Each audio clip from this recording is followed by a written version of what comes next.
Bueno, buen día a todos. Bueno, ¿qué tendría que ver esta fotografía con la actividad que vamos a realizar hoy? Estos son unos planetas en el cual un astrónomo, Johannes Kepler, gracias a él, ¿no es cierto?, se descubrieron muchos planetas y estrellas. Y en este es el mundo del universo, el universo con unas abundantes cantidades de constituyentes, en el cual son infinitos los constituyentes que hay, infinitas el universo para conocerlo. También son infinitas la cantidad de moléculas que podemos conocer, quizás sí sean, diríamos, que utilicemos nosotros, el ser humano, pero que hay otras sustancias que nosotros no utilizamos que también existen. Nosotros hasta hoy nos hemos ocupado de conocer un poco más sobre unas macromoléculas constituyentes de los seres vivos, como son los carbohidratos y las grasas. Hoy nosotros vamos a ver otras moléculas, otras macromoléculas, que son las proteínas. Nosotros a esas proteínas las podemos encontrar en múltiples alimentos día a día, en unión con los glúcidos y también con los lípidos. Al inicio del siglo XIX se descubrió que los productos naturales que contenían nitrógeno eran esenciales para la vida de los animales. En el año 1839, Mulder, que él era un químico danés, nombró o acuñó como proteína a esta clase de compuestos. ¿Por qué le puso proteína? Porque proviene de una palabra griega, proteios, que significa primario, o sea que era un elemento primario para la salud. Todavía no sabían de qué se trataba, y de allí deriva el nombre de proteína. Las proteínas representan el 50% del peso seco de la mayoría de los tejidos y forman soluciones coloidales. El 16% de la masa total de la molécula es nitrógeno, y cada 6,25 gramos de proteína contiene 1 gramo de nitrógeno. Entonces repetimos, el 50% del peso seco de los tejidos es proteínas. Estamos hablando ahora de los vertebrados. Cuando vamos a ubicar de los vertebrados, donde estamos nosotros ubicados también. Esas proteínas tienen múltiples funciones, en el cual pueden ser enzimas, que son catalizadores orgánicos, que participan en múltiples reacciones de metabolismo que nosotros vamos a ver en el futuro, en esta asignatura, en un futuro próximo.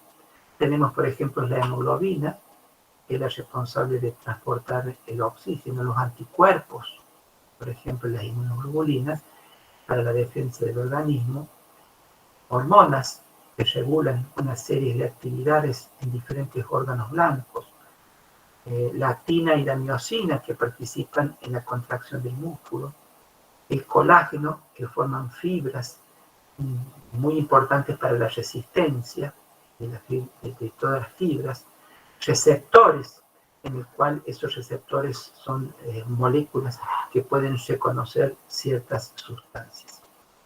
Esas proteínas están constituidas por carbono, por hidrógeno, por oxígeno, por nitrógeno y también, en menor proporción, por fósforo y por azufre.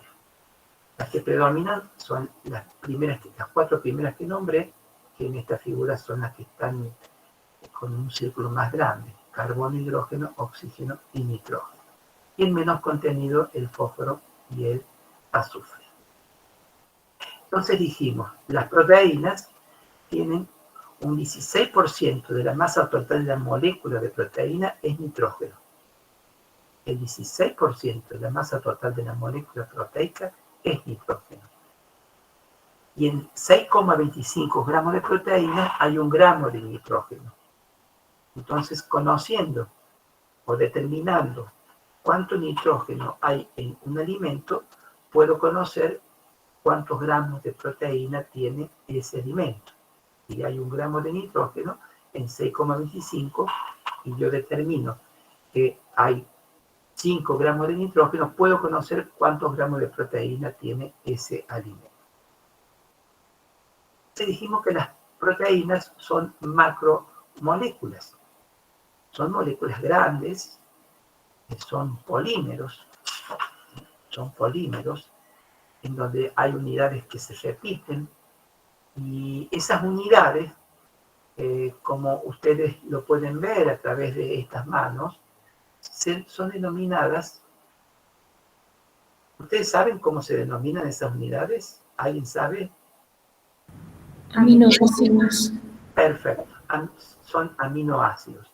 Esos aminoácidos, si ustedes ponen un aminoácido en una mano y ponen ese mismo aminoácido, pero de manera especular, de manera enfrentada, en la otra mano, no se van a poder superponer esos aminoácidos en sus estructuras. Ustedes pueden ver aquí que se enfrentan como en un espejo. Es como si ustedes superponen las manos. No se pueden superponer porque le va a quedar los dedos, un dedo gordo hacia la izquierda y el otro dedo gordo hacia la derecha. Entonces no se pueden superponer estas imágenes especulares de estos aminoácidos. Vamos a ver un poquito más de eso. La fórmula general de un aminoácido es esta que yo les muestro aquí. Ustedes pueden ver un carbono en la parte central, se llama carbono alfa, es un carbono quiral, tiene 4 grupos funcionales diferentes. Y tiene un átomo de hidrógeno, un grupo carboxilo, un grupo amino, y una cadena lateral que la denominamos cadena R. Vamos a ver un poco de las propiedades de este aminoácido. Este aminoácido, a un pH fisiológico, se comporta como un ion bipolar. ¿Qué significa ion bipolar? Que tiene, por un lado, en un polo la carga negativa y por el otro lado, en el otro polo, la carga positiva. O sea, que están ionizados estos dos grupos, el carboxilo y el grupo amino. Esto es pH fisiológico. Por ejemplo, en este caso, aquí podemos ver un aminoácido en donde ese aminoácido, que tiene tanto un carboxilo con carga negativa y un grupo amino con carga positiva, van a ver que cuando el pH disminuye, ese carboxilo va a tomar hidrógeno, entonces el aminoácido se comporta como una base. Ahora, cuando el pH aumenta, teniendo esta molécula con una carga negativa y otra positiva, cuando el pH aumenta, se hace más alcalino el medio en donde está disuelto este aminoácido, van a ver ustedes que pierde un hidrógeno, que pierde la carga positiva, por lo tanto, el aminoácido se comporta como un ácido.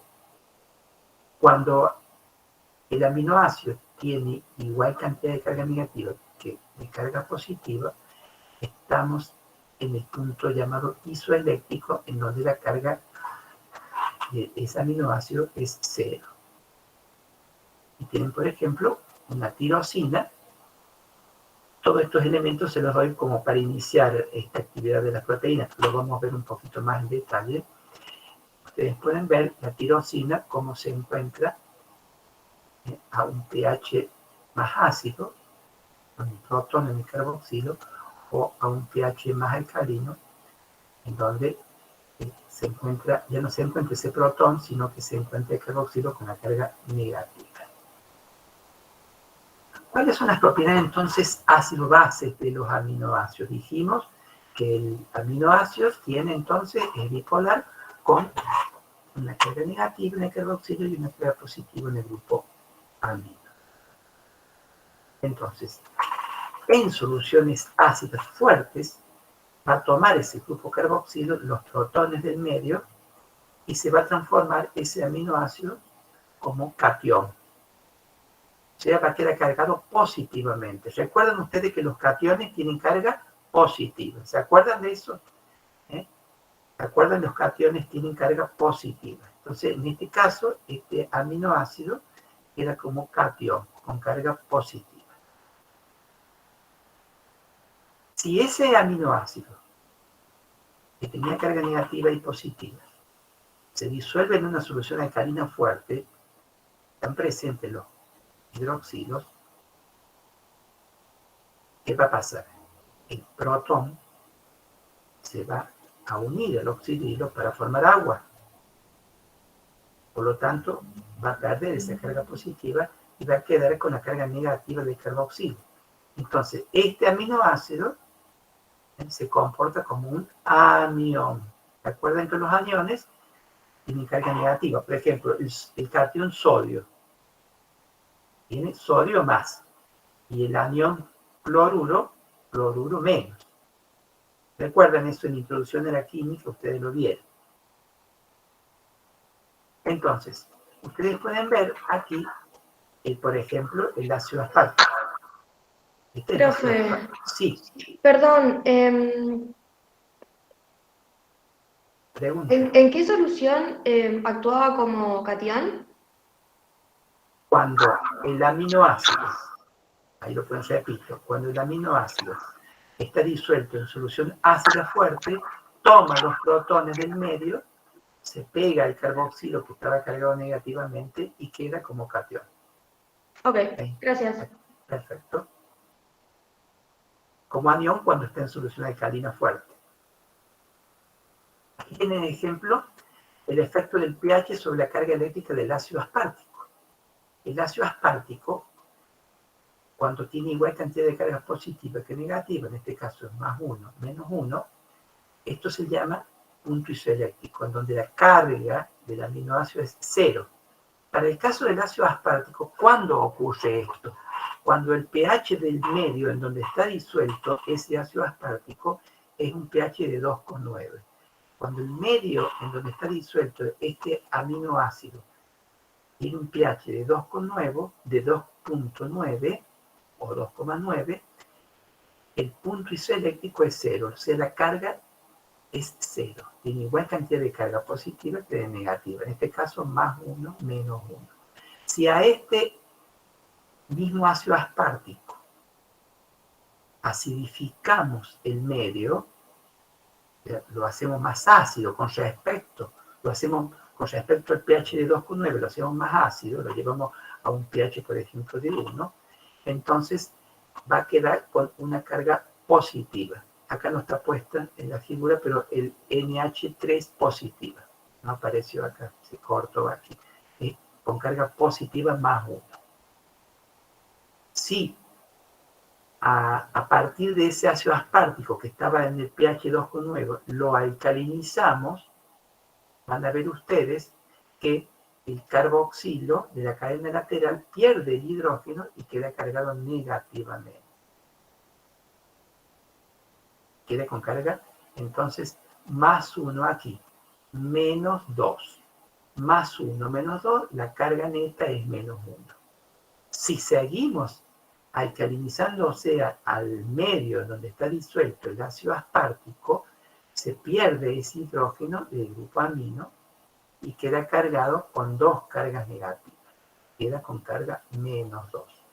Cada aminoácido va a ir cambiando la carga dependiendo del pH en donde está disuelto, dependiendo de sus cargas laterales, o sea, de su cadena lateral.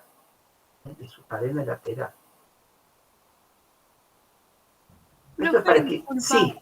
Pregunto. ¿Qué era punto isoeléctrico? ¿Lo puedes volver a explicar? El punto isoeléctrico es el pH en donde la carga del aminoácido es 0.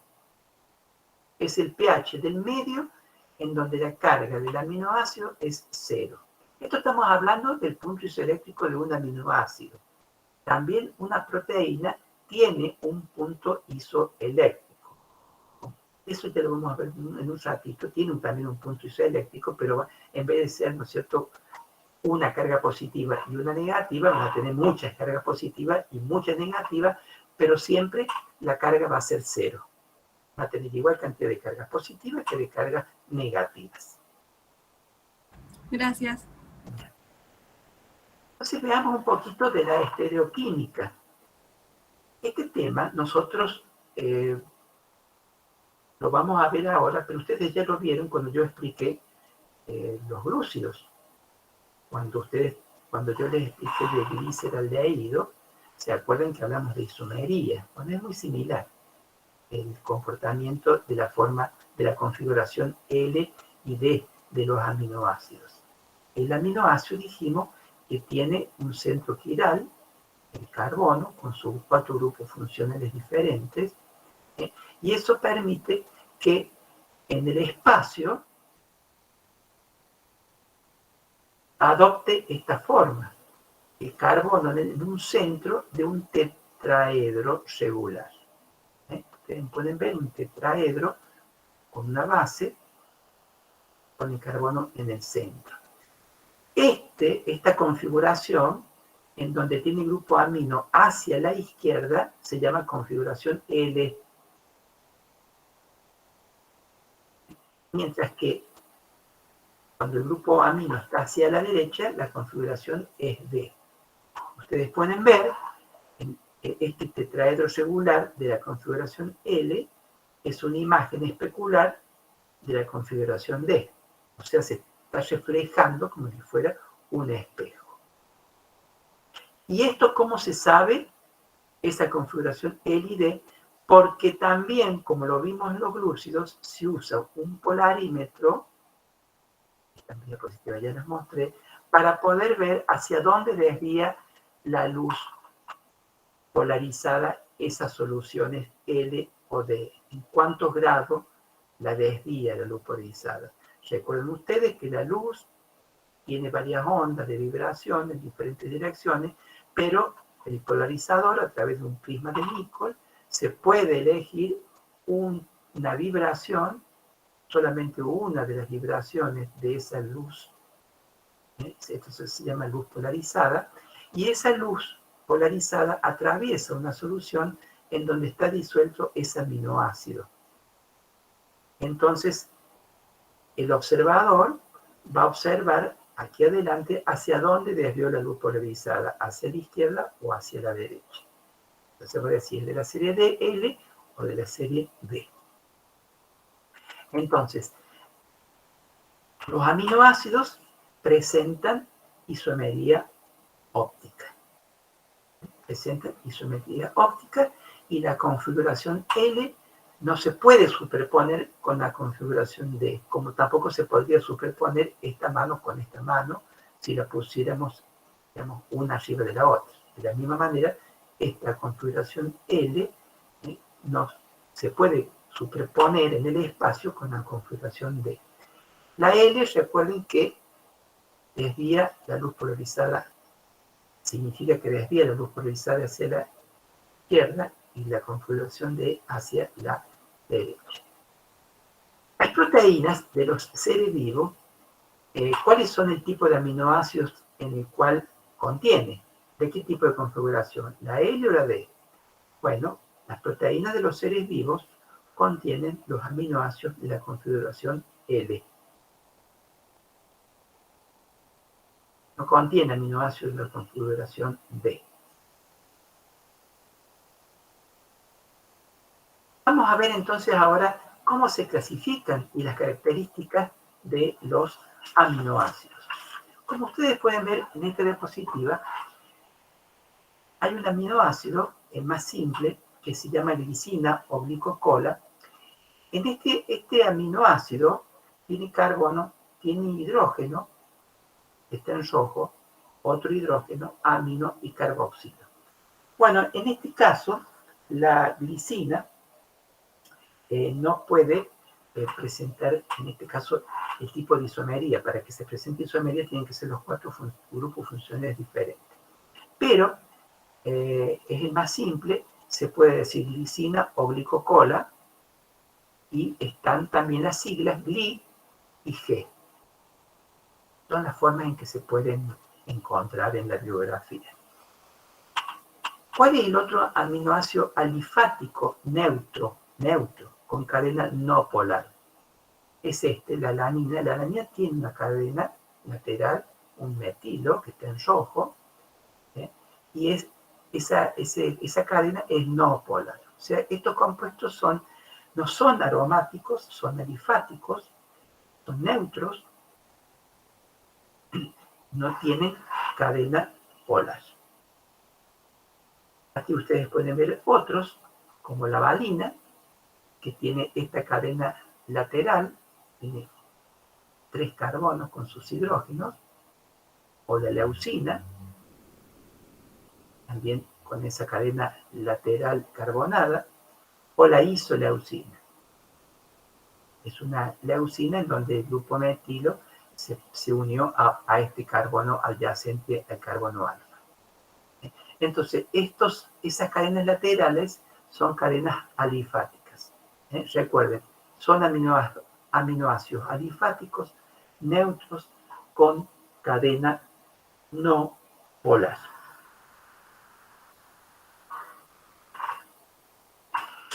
Hay otros aminoácidos que son aminoácidos alifáticos neutros, pero que tienen una cadena polar no ionizable. O sea, no se pueden separar el hidrógeno de aquí. Por eso se dice no ionizable. Ustedes pueden ver aquí la serina, que tiene un metilo en donde tiene unido un grupo oxidrilo, y la treonina tiene una cadena carbonada de 2 carbonos, también tiene unido un grupo oxidrilo.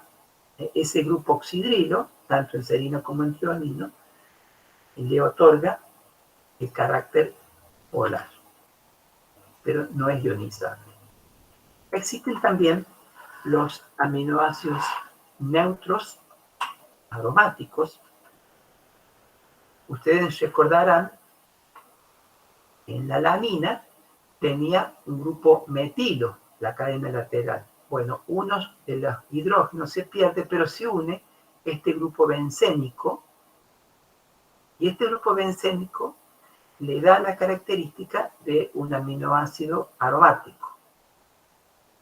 ¿Cómo se llama este compuesto? Fenil, porque este es un fenilo, alanina.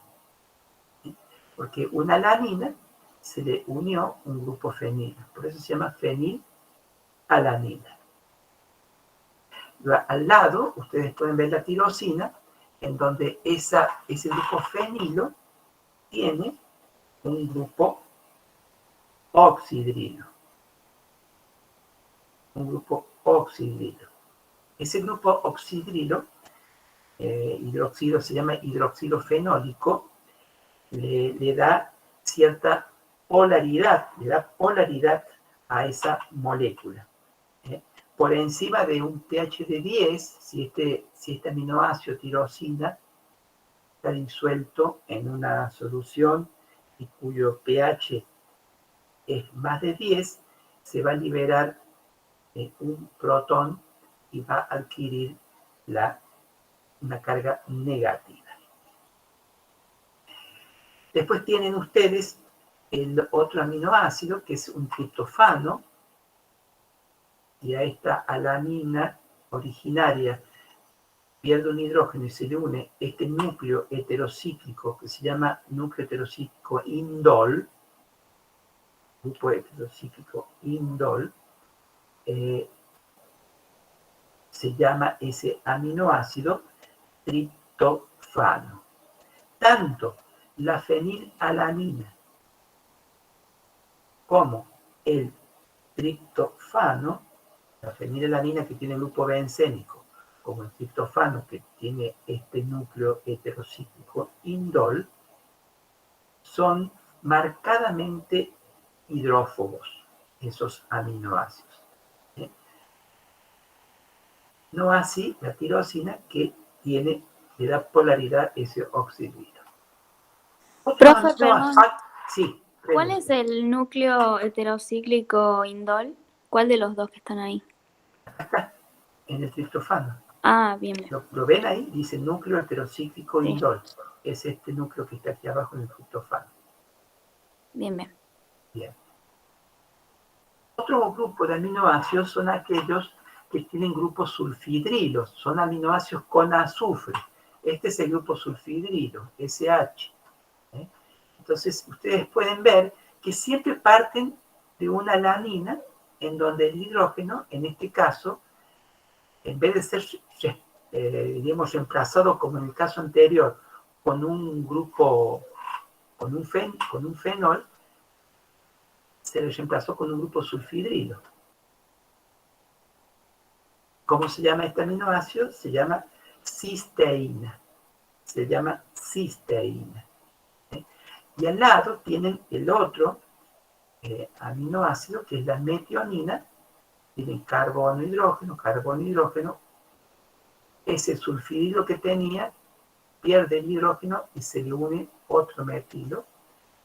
Se llama metionina.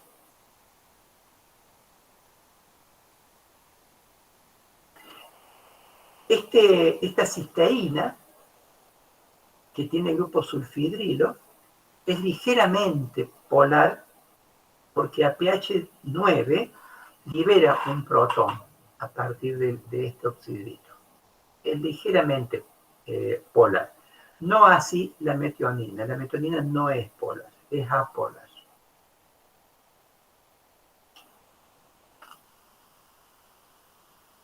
Otros aminoácidos son los acídicos, o también llamados dicarboxílicos. Si ustedes pueden ver en esta molécula del ácido aspartico, partimos siempre, era la alanina, pero en un hidrógeno se reemplazó por un grupo carboxilo. Entonces ahora va a tener, ¿cuántos grupos carboxilo el ácido aspartico?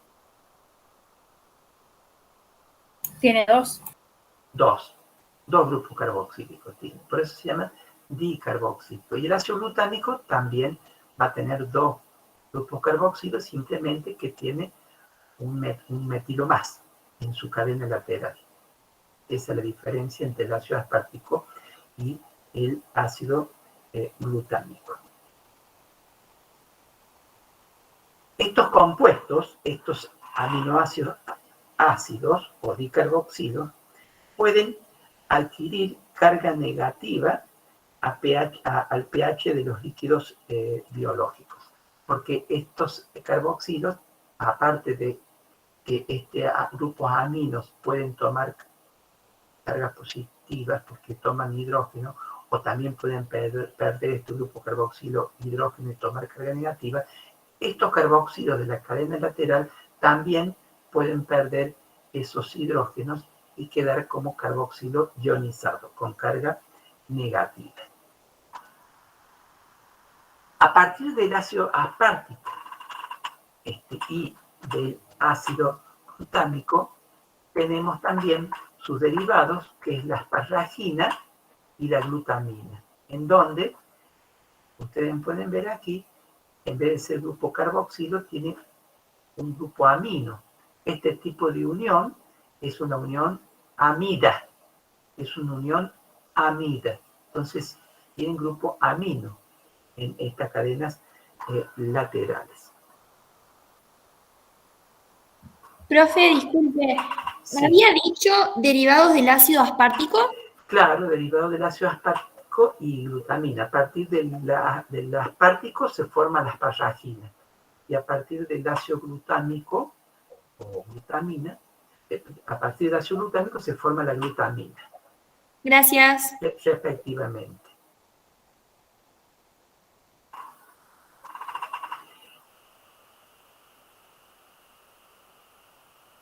Otros aminoácidos son los aminoácidos básicos, ustedes pueden ver aquí la lisina, que tiene una cadena carbonada larga, está en rojo, y en el último carbono, en este correspondería al carbono 6, tiene un grupo amino. Por eso se llama aminoácidos básicos. Aminoácidos básicos, y en este caso, en la arginina, tiene un grupo que se llama guanidina, que está constituido por este grupo amino, o tiene un carbono unido con grupo amino y un grupo amino con doble ligadura. Esto se llama guanidina. Toda esta molécula que está encuadrado aquí, este compuesto se llama guanidina, esta porción de la molécula, esta porción. Entonces, el conjunto de toda esta molécula, todo este aminoácido se llama arginina. Como ustedes pueden ver, la lisina y con una función amina adicional y la arginina con un grupo guanidina pueden aceptar protones. En esas cadenas laterales. Otro de los aminoácidos básicos tiene la histidina. En este caso, esa cadena lateral se cicliza y se forma este núcleo que se llama núcleo heterocíclico, se llama imidazol, este núcleo. Se llama imidazol.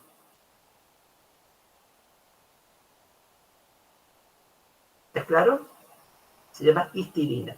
Todos estos aminoácidos básicos son fuertemente polares. Todos estos aminoácidos son fuertemente polares. Ustedes pueden ver aquí la prolina, este aminoácido. Son aminoácidos diferentes de su conformación, como lo que vieron recién, porque se forma este ciclo. Este ciclo, en este caso es un heterociclo imidazol, y aquí se forma un ciclo que se llama ciclo pirrolidina, a partir del carbono alfa. El carbono alfa es el que está contiguo al carboxilo, se forma todo este ciclo y existe un grupo amino aquí. Este ciclo se llama pirrolidina. Este aminoácido se llama prolina, y si esa prolina en el ciclo pirrolidina tiene unido un grupo oxidrilo, se llama 4-hidroxiprolina. 4-hidroxiprolina. En la diapositiva anterior me olvidé de decirle aquí la lisina. Si a la lisina se le une al carbono 5 de la cadena lateral un oxidrilo, se forma la hidroxilisina. ¿Por qué les aclaro, les hablo de la lisina y la hidroxilisina? Le hablo de la lisina sola y de la hidroxilisina si tuviera un oxidrilo en el carbono 5, y le hablo de la prolina o de la 4-hidroxiprolina porque estos aminoácidos son muy abundantes en las fibras de colágeno, que ya vamos a ver en el teórico próximo, del martes que viene.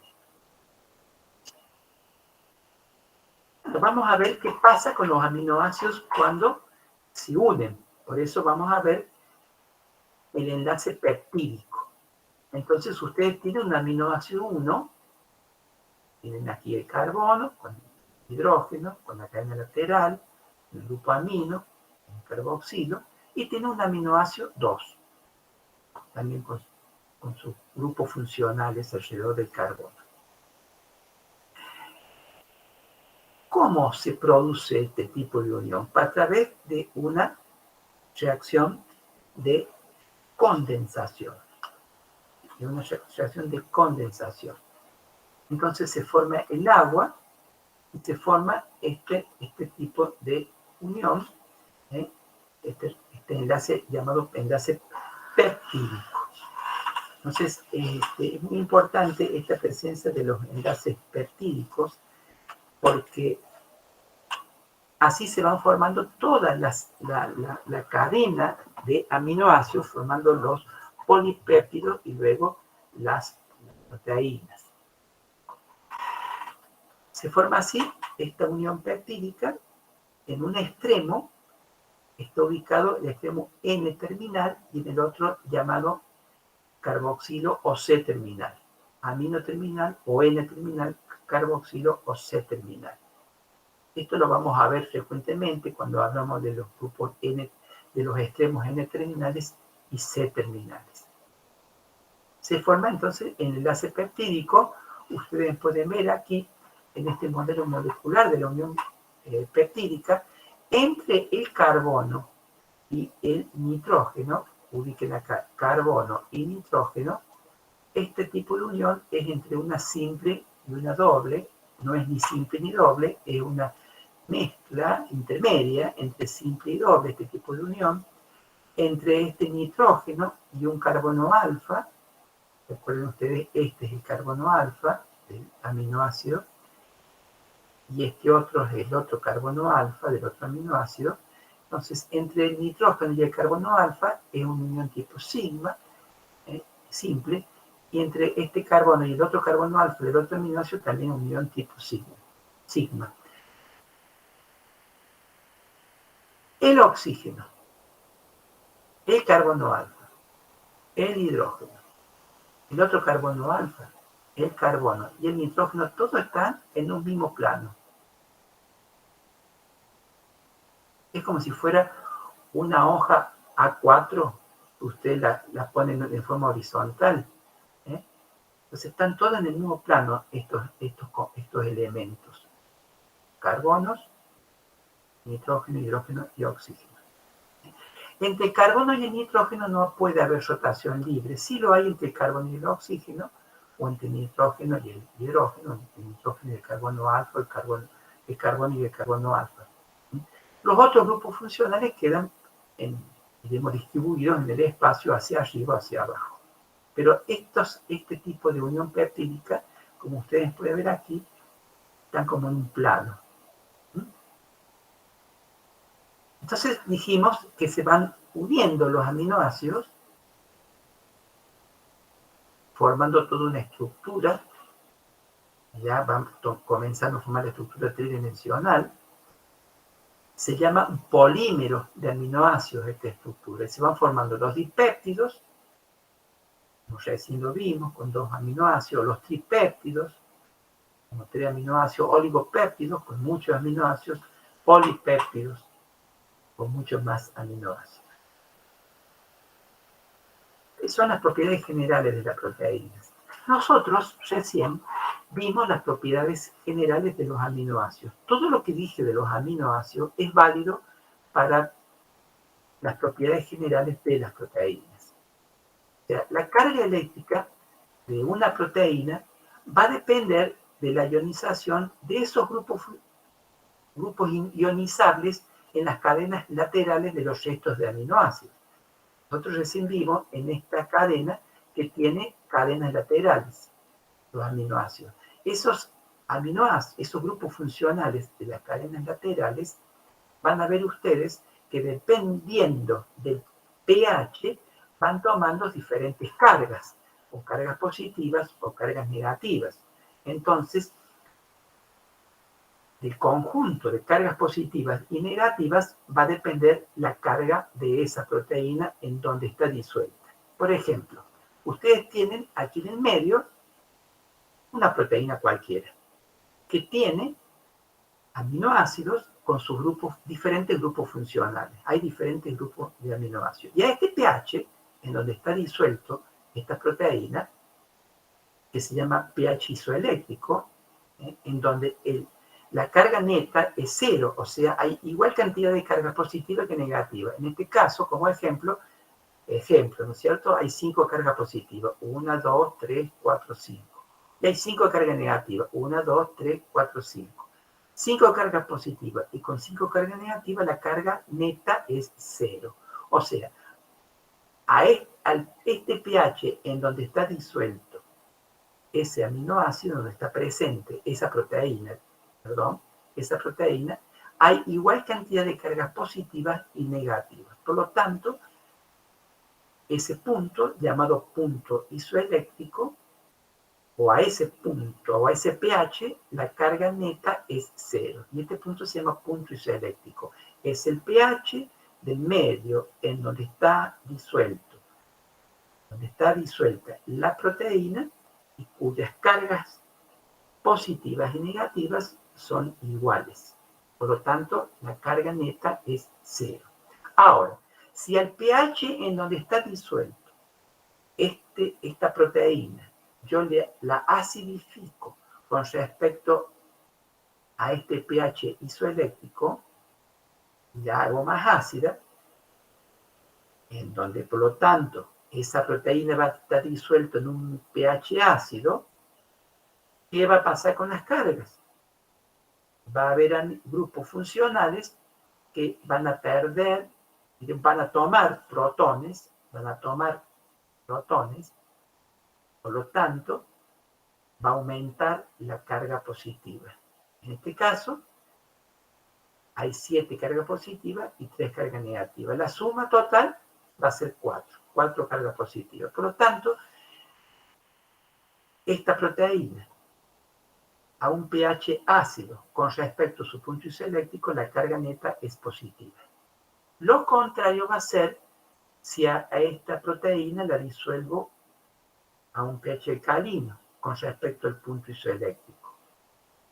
Va a perder protones y se va a hacer más negativa las cargas de los grupos funcionales.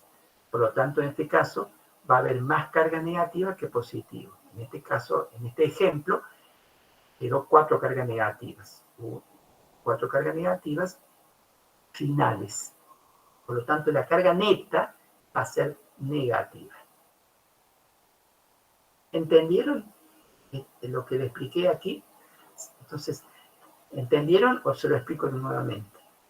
Profe, ¿el punto isoeléctrico varía en cada proteína?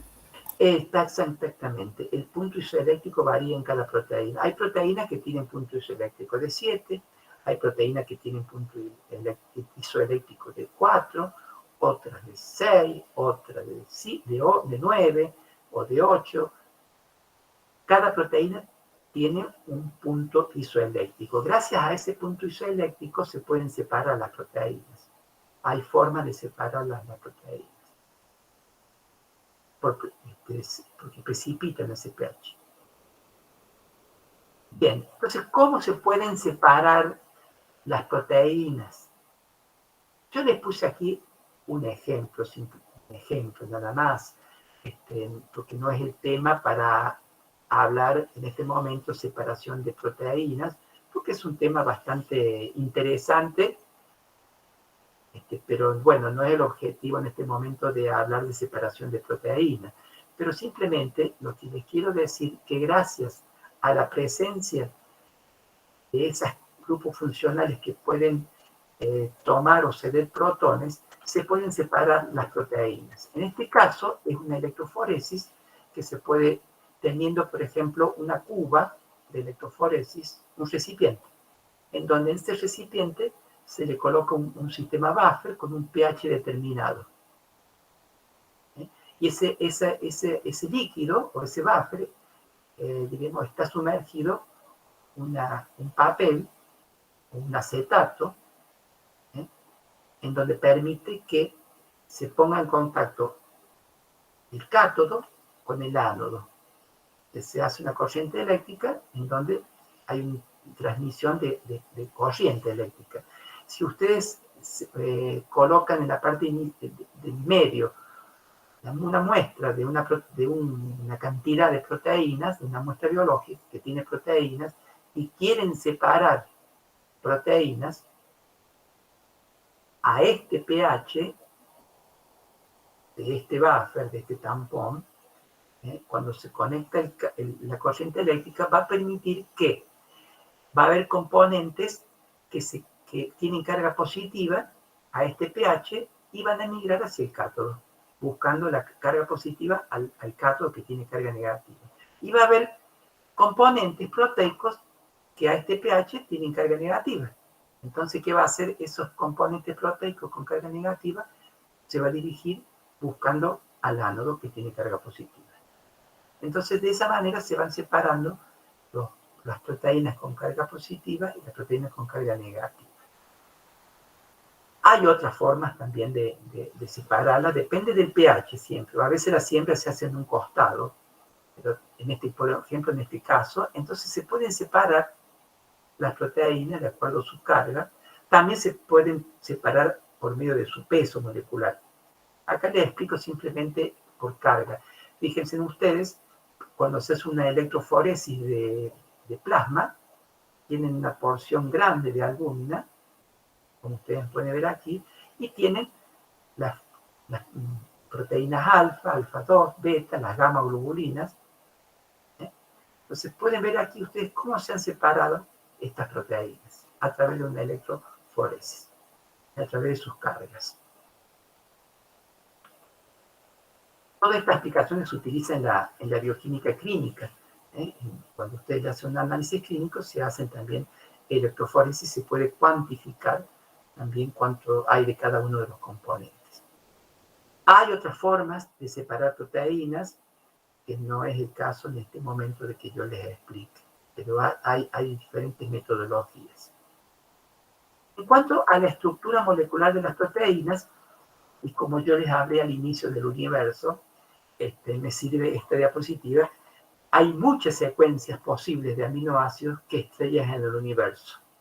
Imaginen ustedes, ¿cómo se explica esta diversidad? Si ustedes combinan, hemos visto 20 aminoácidos, si ustedes hacen combinaciones de esos aminoácidos, hay muchísimas combinaciones y secuencias posibles. Como todas las moléculas poliméricas, las proteínas pueden describirse en función de sus niveles de organización.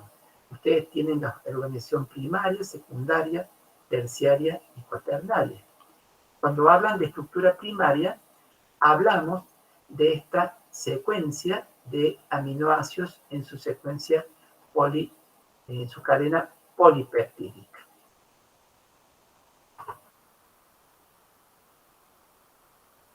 Vean ustedes, un aminoácido, serina, se une con la glicina, cisteína, alanina, glicina.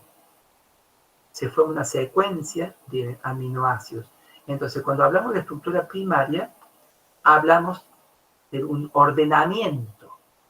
Este ordenamiento está dado por el gen que codifica, digamos, para la proteína que se va a formar, el gen de la célula.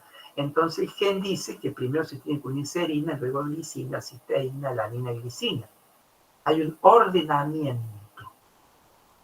De esta manera se tienen que unir los aminoácidos. Y no solamente el ordenamiento, tienen un nombre. Tienen un nombre. En este caso es serina. En este caso, por ejemplo, en este caso del hexapéptido, se llama seril, termina en il, aspartil, pirosil, lisil, alanil, cisteína. El último aminoácido, en donde está ubicado el carbono terminal, el C terminal, tiene el nombre del aminoácido.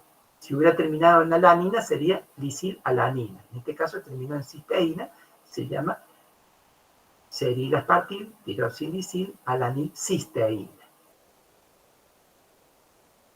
Cuando se unen estos aminoácidos, ya no se les llama aminoácidos, se llaman restos aminoacídicos.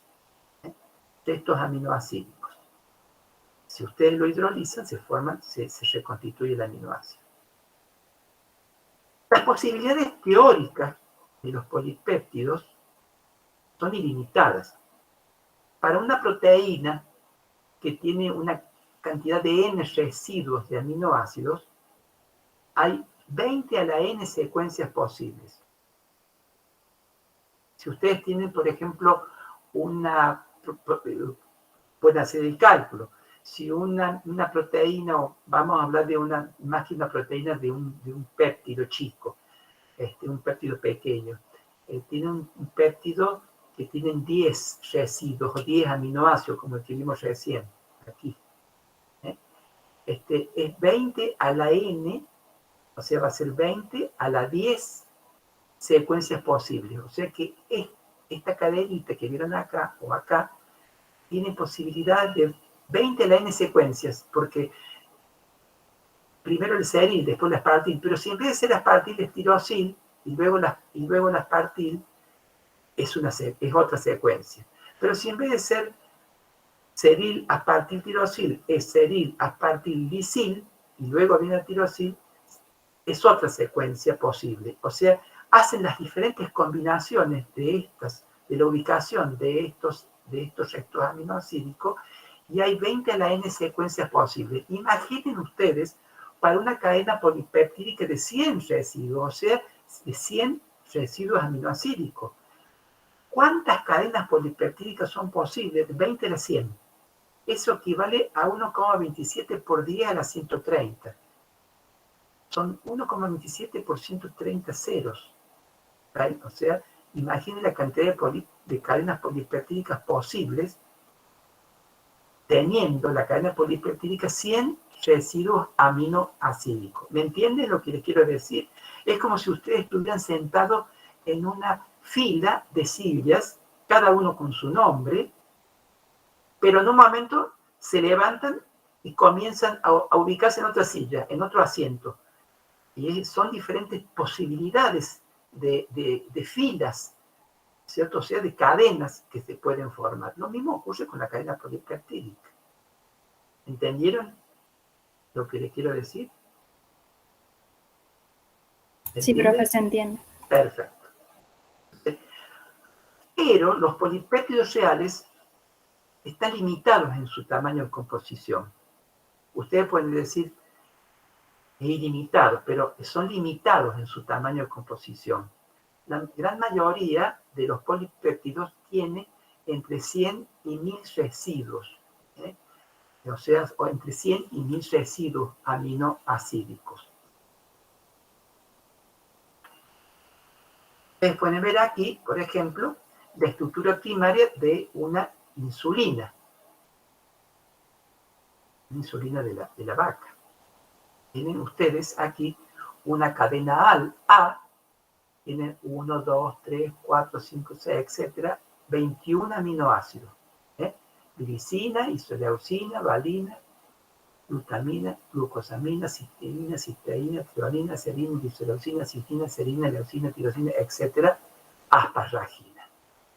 Es una cadena A, que se une a través de los puentes disulfuros, como ustedes pueden ver aquí. O sea, recuerden ustedes, tienen esos aminoácidos sulfurados, por ejemplo, la cisteína. Entonces, a través de la cisteína se pueden producir estas uniones, formando las cistinas, estas uniones de disulfuro, que la mantienen unida. Y tienen aquí la cadena B de esta insulina, que tiene de 1 a 30, tiene 30 aminoácidos, cada uno con su nombre. Entonces aquí tienen dos cadenas, una cadena A y una cadena B, que están unidos a través de estos puentes disulfuro. La masa de esta insulina es de 6000 Dalton. Miren ustedes, la insulina bovina, la insulina humana, la suina,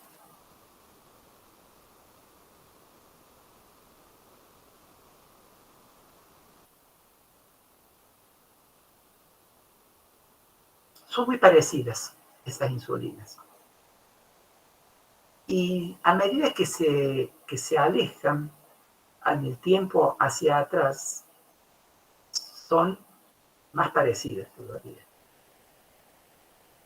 O sea, aparentemente hay digamos, una molécula ancestral que con el tiempo ha ido mutando, los genes fueron mutando y fueron codificando para otros aminoácidos. Y miren ustedes, por ejemplo, en ese caso de la insulina, en el caso del humano, del cerdo y del caballo. Recién dije insulina, suina es el cerdo, ¿no? Humano, cerdo y caballo. En la cadena A, recuerden ustedes que la insulina tiene cadena A, tiene cadena B.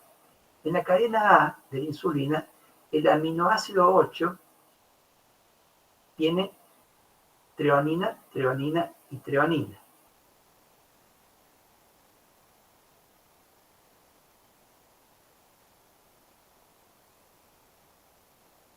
Pero la vaca no tiene treonina, tiene alanina.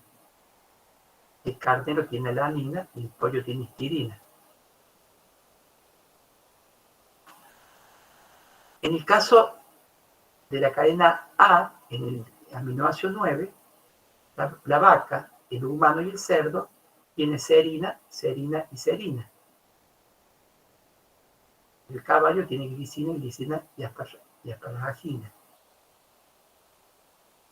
En el caso también de la cadena A, el aminoácido 10, el humano, el cerdo y el caballo tienen isoleucina, isoleucina e isoleucina.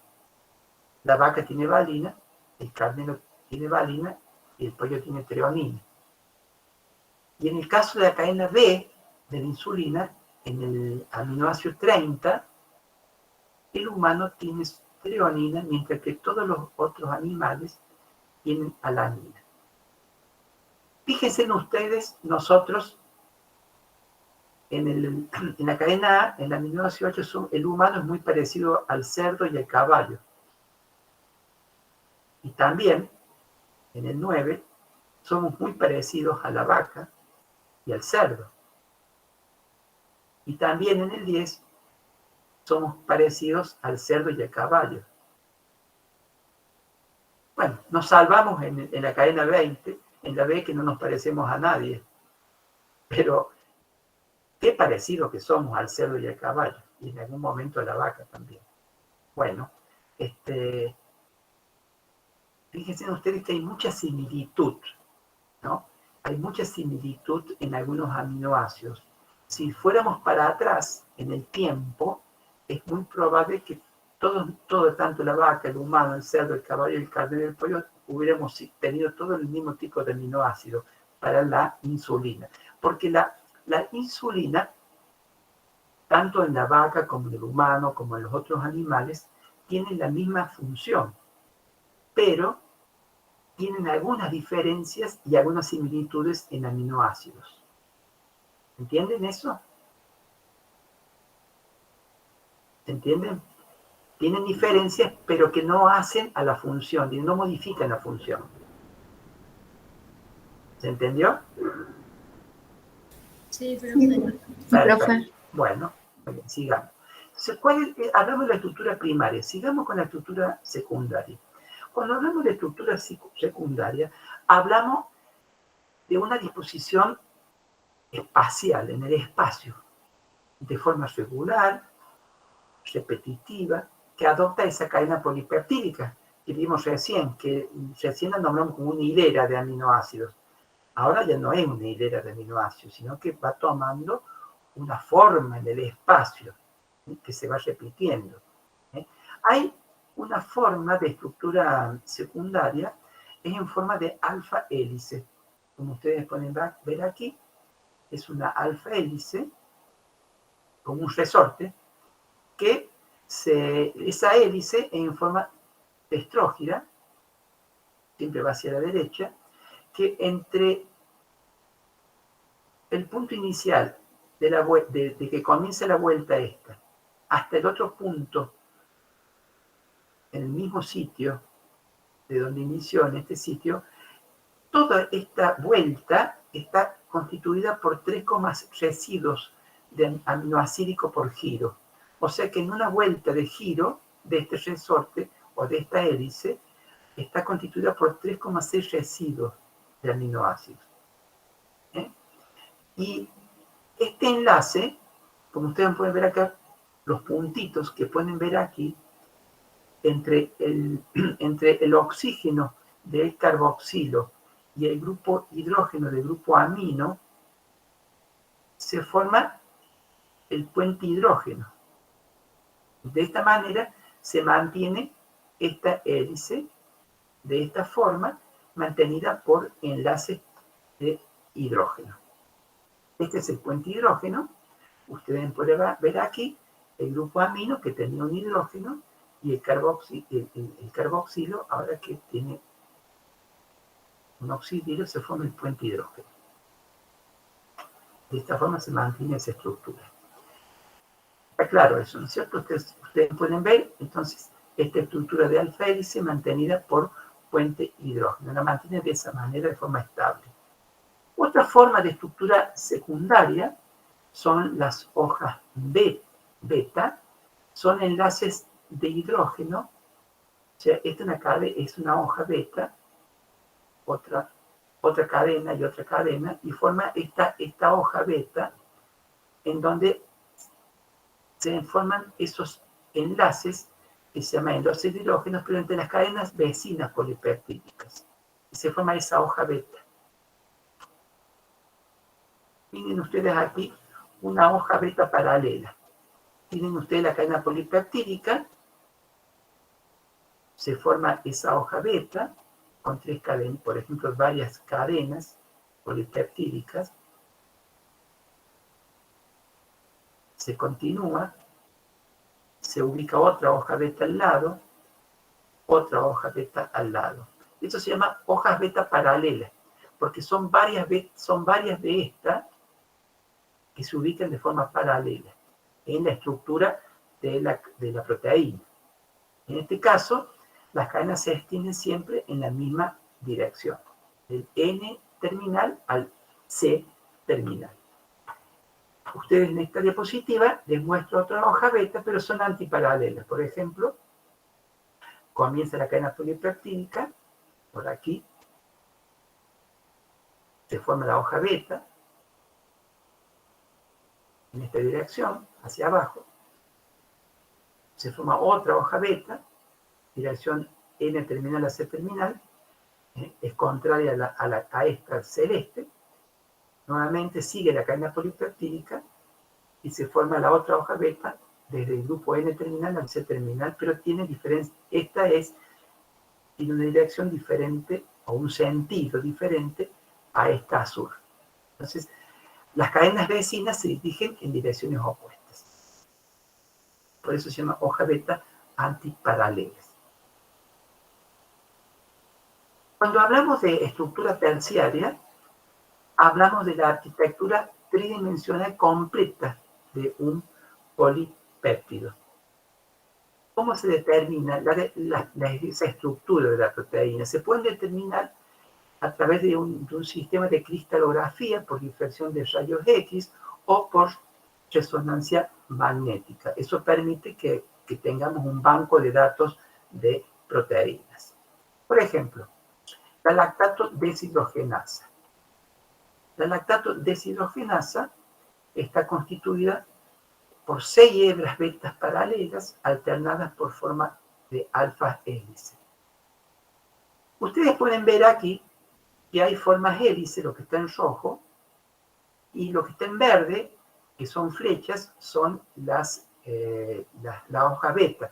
Pero también ven ustedes unas formas verdes, que en este caso son verdes, que se mueven al azar.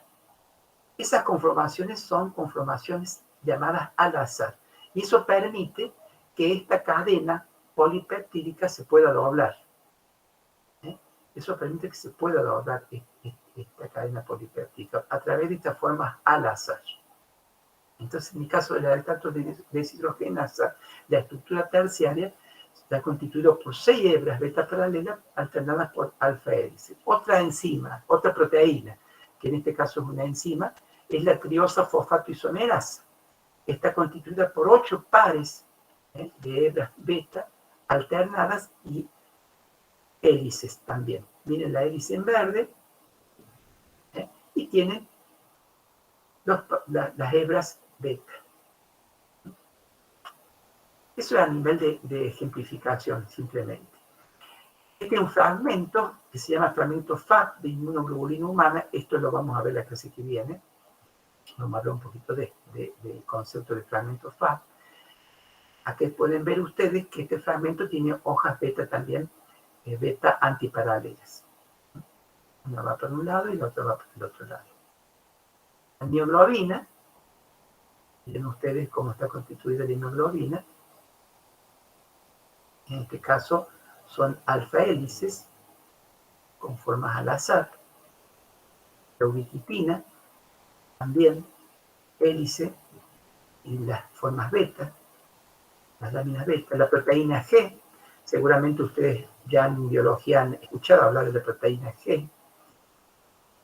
Miren todas las cadenas alfa con las hojas betas. ¿Cuáles son las fuerzas responsables del mantenimiento de esta estructura terciaria? Una de las fuerzas son las fuerzas de atracción, falta la D aquí. La fuerza de atracción o repulsión electrostática, en donde hay los grupos carboxilo con carga negativa y los grupos amino con carga positiva.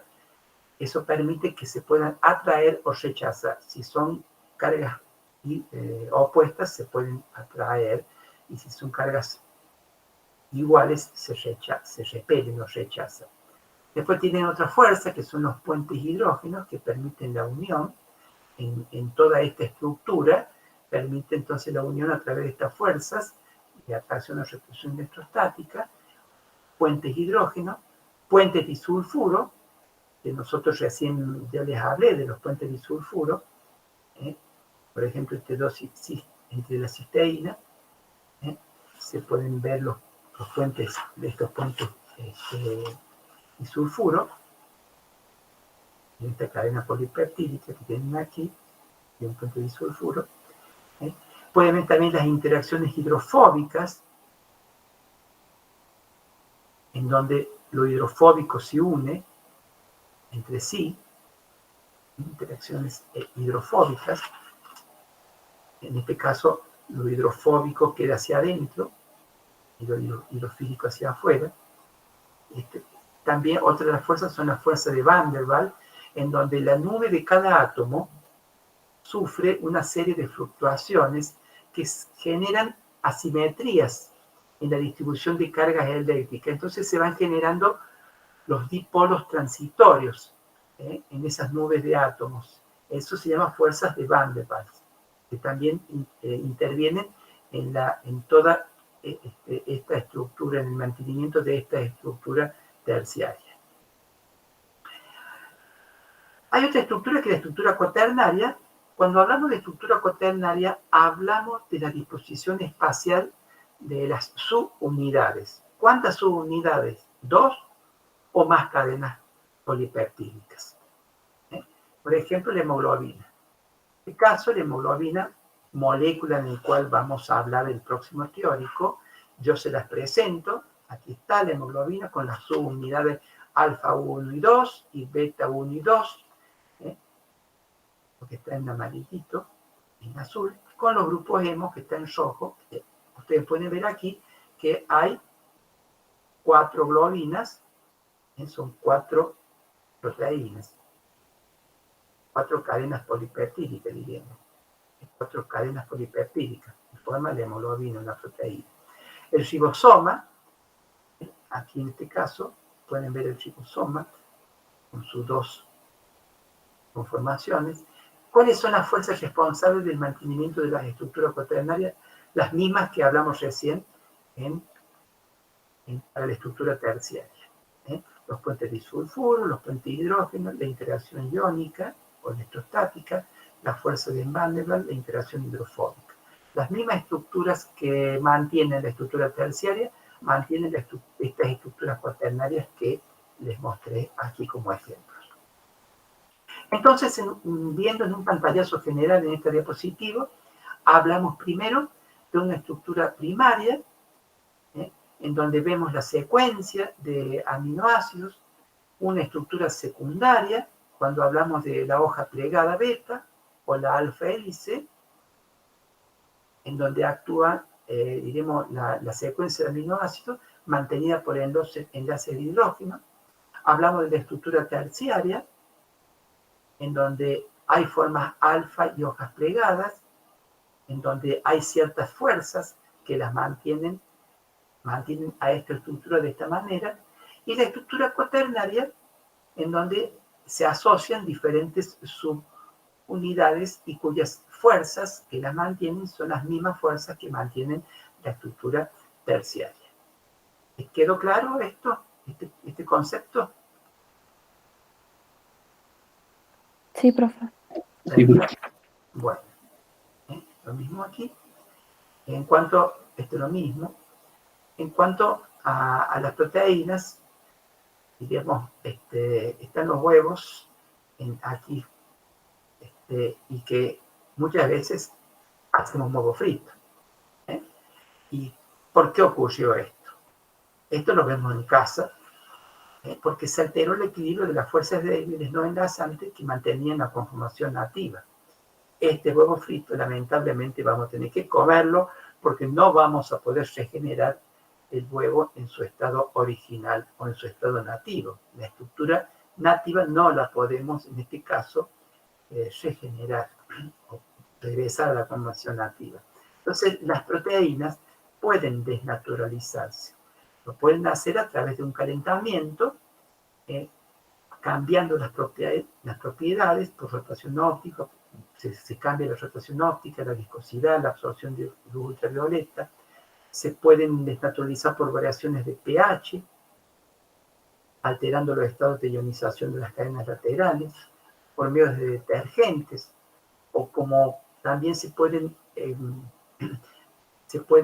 desnaturalizar por agentes caotrópicos como la urea, que son moléculas orgánicas que pueden romper las interacciones hidrofóbicas, aumentando las solubilidades de esas sustancias no polares en agua. En este caso, también les quiero mostrar que en los estudios de investigación, cuando se quieren estudiar proteínas, hay que desnaturalizarlas, pero se pueden renaturalizar. Esta es la conformación nativa, por ejemplo, de una proteína, lo que está aquí arriba. Si ustedes en el laboratorio de investigación se la puede desnaturalizar utilizando urea y mercaptotanol a cierta temperatura, a ciertas concentraciones, se puede reconstituir esa cadena polipeptídica, porque se le rompieron las uniones, y luego de hacer los estudios y poder conocer cuáles son los constituyentes aminoácidos, también se pueden eliminar la urea y el mercaptotanol y se puede regenerar la forma activa. De lo que era antes es ahora también después de la desnaturalización. Pero eso se hace en forma controlada. No se hace como en el caso del huevo frito, como dijimos recién. También esas propiedades son utilizadas para la obtención de estos ricos yogures. ¿Cómo se clasifican a las proteínas? Se pueden clasificar por su forma, por su función biológica, por su solubilidad, por su composición.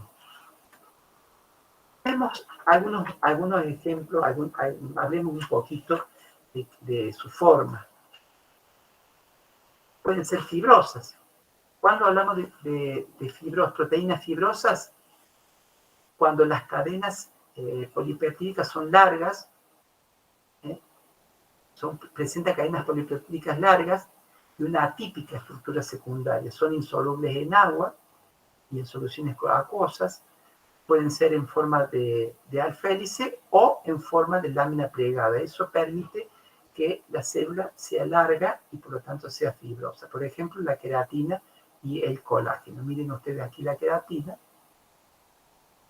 alfa, es una espiral enrollada, pero por más que ustedes vean aquí, esta conformación es larga, es fibrosa. Eso permite que, gracias a eso, esas queratinas largas de los pelos, si están los puentes disulfuros, depende de dónde estén ubicados, va a permitir que el pelo sea rizado o lacio. Otra proteína fibrosa es el colágeno, que es una triple hélice, son 3 hélices polipeptídicas que giran juntas para formar esta estructura superhelicoidal aldestrógena que es fibrosa. Del colágeno también vamos a hablar la clase que viene, como en este caso. Una cadena, se unen 3 cadenitas y forman una estructura fibrosa. Pero también pueden ser globulares. ¿Cuándo son globulares? Cuando las cadenas se doblan y forman una forma esférica apretada compacta, en donde participan la forma hélice alfa o lámina beta y también la disposición al azar, como vimos recién.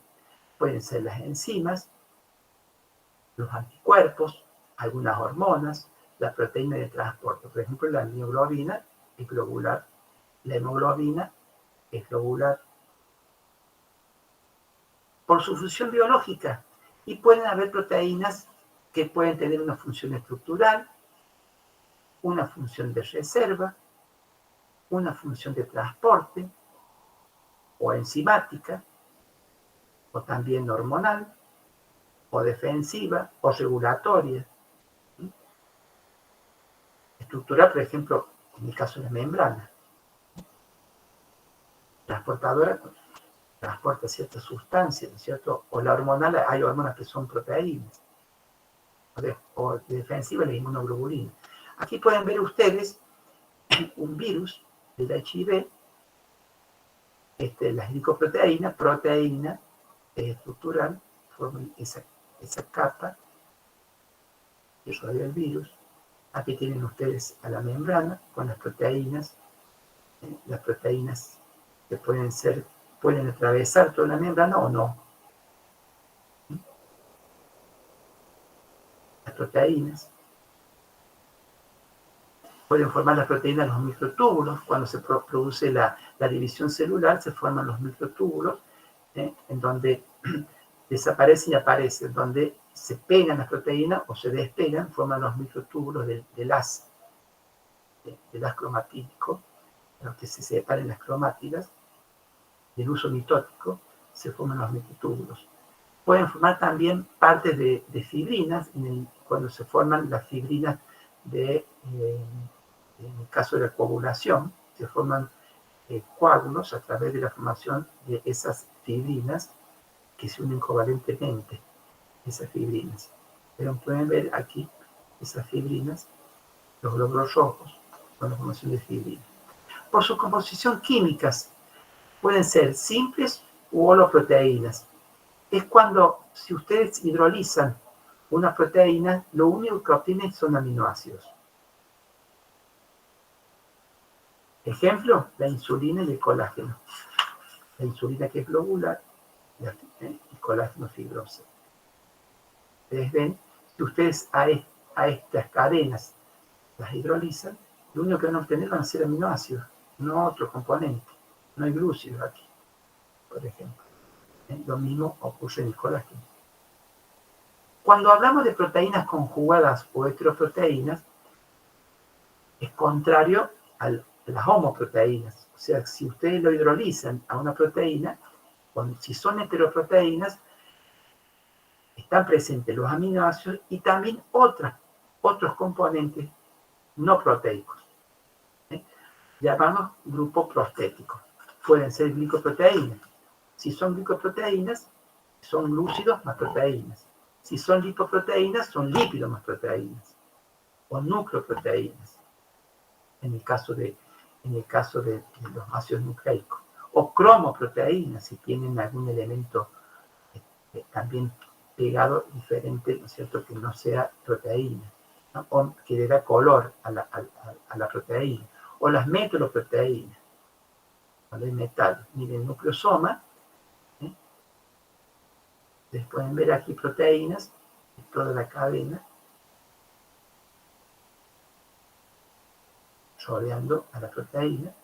La anhidrase carbónico con el zinc, tiene zinc, la hemoglobina, este grupo prostético que se le va a pegar el hierro, tiene hierro, le va a pegar el oxígeno, la calmodulina con el calcio, tiene calcio, tiene este formato, es como el dedo, como la mano, de esta forma es la calmodulina. Por su solubilidad, podemos tener las albúminas, las globulinas, las histonas, las gluterinas, las gliadinas y las escleroproteínas. Recién les mostré una electroforesis, miren ustedes las albúminas, las globulinas, las alfa, las beta, las gamma globulinas. Son solubles en agua las albúminas, tienen una única cadena, son globulares. ¿Dónde se encuentran las albúminas? Bueno, en el huevo, o en la leche y en el suero. Por eso son las ovoalbúminas, las lactoalbúminas, las ceroalbúminas.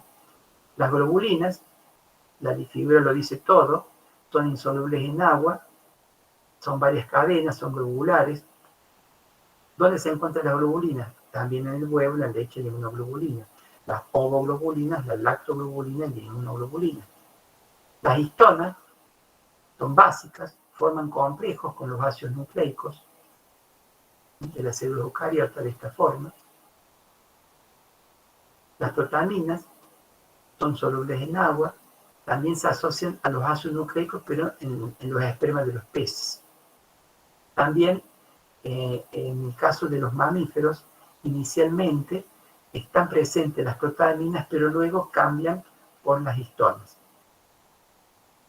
Las glutelinas y las gliadinas son insolubles en agua, están presentes en los granos cereales, son pobres. Sí.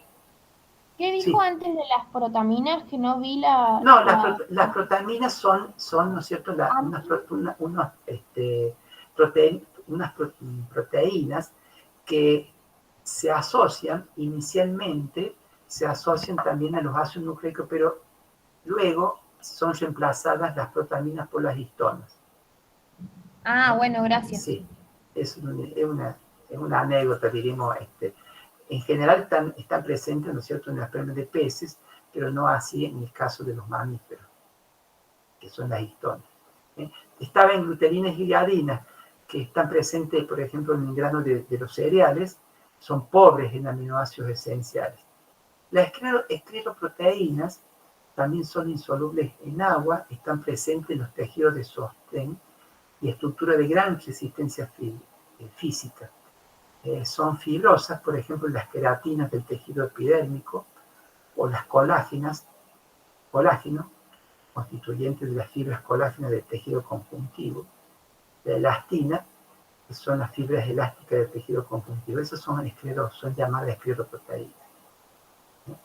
En la próxima clase, nosotros vamos a profundizar algunos aspectos de estas proteínas, como en el caso de la inmunoglobulina, de la hemoglobina y del colágeno. Muy importante, ¿no es cierto? Hemos tomado este tipo de proteínas para que, bueno, podamos conocer cuál es su funcionalidad. Es importante que, bueno, que lo conozcamos. Bueno, yo, ¿no es cierto?, les agradezco la atención. Espero que no haya sido tan pesada la clase. Es un tema bastante largo, que por ahí es muy repetitivo en algunos aspectos, porque, bueno, cuando hablamos de proteínas tenemos que partir de aminoácidos y luego todo lo que se refleja en el aminoácido se refleja a la molécula proteica en general. Así que, bueno, muchas gracias y, bueno, espero que no tienen alguna pregunta. Profe, una consulta. ¿Es importante que sepamos todos los aminoácidos, tipo las estructuras? Sí, es importante que sepan las estructuras de los aminoácidos, porque también se puede hacer una pregunta: ¿qué pasa si un aminoácido se une con otro aminoácido? ¿Cuál es la carga negativa o positiva de ese dipéptido o tripéptido? Si ustedes se han fijado en el teórico, prácticamente los aminoácidos, la única diferencia que hay es en la cadena lateral. Porque la lamina es, digamos, a partir de la lamina se le modifica el hidrógeno, se reemplaza por un grupo funcional y, bueno, cambia el nombre, y es muy importante que sí tienen que aprender los nombres de todos los aminoácidos. Claro, esa era mi pregunta. Si teníamos que aprenderlos, por ejemplo, prolina y ahí todo. Sí, tienen que aprenderlos, sí. Gracias. Sí.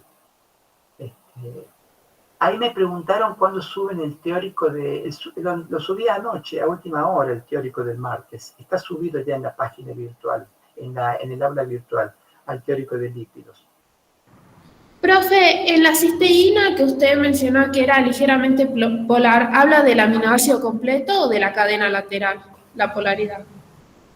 No, cuando hablamos de la polaridad es del aminoácido solo, ¿cierto? Siempre hablamos de aminoácidos, ¿son polares o no son polares? En el caso de la cisteína, se forma un grupo disulfuro con la cisteína adyacente de la cadena que pasó al lado, y se forma una conformación que se llama cistina. En ese caso es un puente disulfuro, pero la cisteína, que tiene un grupo sulfidrilo, es apolar. En sí mismo es apolar la cisteína. Gracias. Perdón. La cisteína es polar. Sí. Es polar, sí. La metionina es la que es no polar. La cisteína es polar, que tiene el grupo sulfidrilo. Y eso permite que el hidrógeno del azufre, al retirarse el hidrógeno, pueda formar el puente disulfuro con una cisteína de una cadena que pasa al lado. Eso permite los puentes disulfuro, como lo vimos recién en la cadena de A y B de la insulina.